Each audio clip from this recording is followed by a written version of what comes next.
નમસ્કાર મિત્રો, રણબોર મિની બ્લોગમાં તમારું સ્વાગત છે દોસ્તો.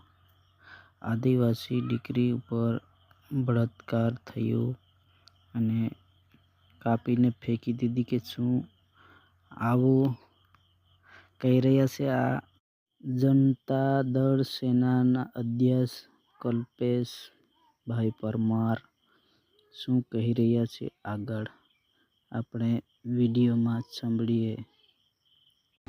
આપણી દીકરી જીવતી છે કે મરી ગઈ? આપણી દેખભાઈ તમે જાઓ, માણસોને અહીંયા બધાને કોલ કરો, અમદાવાદ ચક્કા જામ કરો આજે રાત્રે. આપણી આ આદિવાસી સમાજની દીકરી ની ઉપર બળાત્કાર થયો કે એને મારી નાખી કે એને ટુકડા કરીને કે ફેંકી દીધી, કઈ હતો પતો નથી.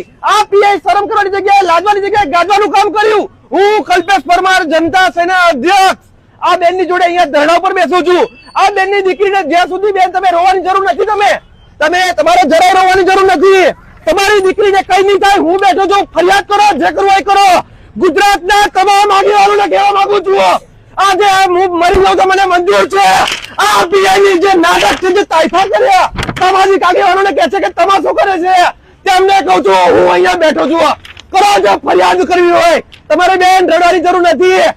ગુજરાતની દીકરી છે, ગુજરાતની દીકરીને શોધી લાવો, ને તો તમને શરમ કરો, ખુરશી ખાલી કરીને ઘેર જતા રહો.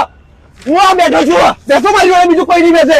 બધા કર્મચારીઓ બેસો અહીંયા, તમારા કમિશનરને બોલાવો પેલા અહીંયા. ચાલો, શરમ નથી આવતી તમને લોકોને? પીએ દાદાગીરી કરે છે ભાઈ. આદિવાસી સમાજને ખાસ કહું છું, જય જોહાર. અવાજ આવવો જોઈએ, જય જોહાર. મારો અવાજ નથી નીકળતો દાદા. આદિવાસી સમાજની બેન ને ધક્કા મારીને પીઆઈ કાઢે છે, ધક્કા માર્યા. જય ભીમ, જય ભીમ, જય